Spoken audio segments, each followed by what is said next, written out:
Companies in the United States are using contracts to trap workers in jobs that they hate, creating a new form of indentured servitude. I've got Farron Cousins from Ring of Fire with me to talk about that and a lot of other things. You know, this takes us back to the indentured servants that we're used to seeing in farming, immigrants that come in. They have the company store. You have to buy your food here, and then at the end of the month, they don't have any money.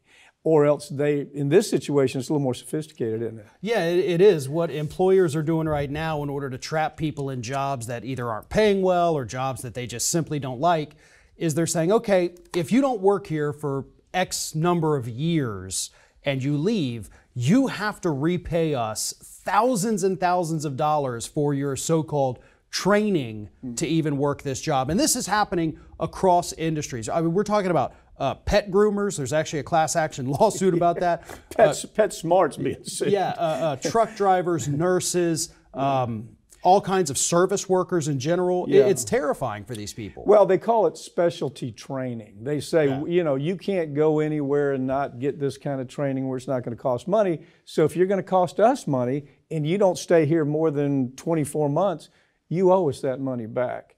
And it's a lot more beyond that. I mean, you've got where there's advances, pay advances, and they say, well, we're going to give you an advanced paycheck, and that advanced paycheck is something that they never catch up with. It's impossible to catch up with. So this value of training debt, that's generally what it's called. And right now, my take on it is the courts have enforced it, some of them. But I think you've also got, something that you have, the unconscionability doctrine. A judge can look at it and say, yeah, I see this as a contract, but I think it's unconscionable. And they've got a lot of leeway to say, I'm not going to allow this. I think that's the way this is going to go, to tell you the truth. Hopefully. And what's really ironic, disgustingly ironic about this program is that it's called the Training Repayment Agreement Provision, which the acronym of that is TRAP. It's literally called a trap that they're putting these workers into to force them to pay back this training. And a lot of times, this is something the courts have to take into consideration too. These employees are straight up told, we offer the free training. So they're told it is free. There is no cost for this. So that could come into play as well. The idea is we're going to train you into something that it's going to have crossover value. You can go to this company, you can go to that company. But the word that they do use is come to work with us, and we're going to take you through a course that's going to give you value. Yeah. You're going to be able to use this everywhere. Well, it's just the opposite. I mean, there's no really truth to it. First of all, there's no special accreditation.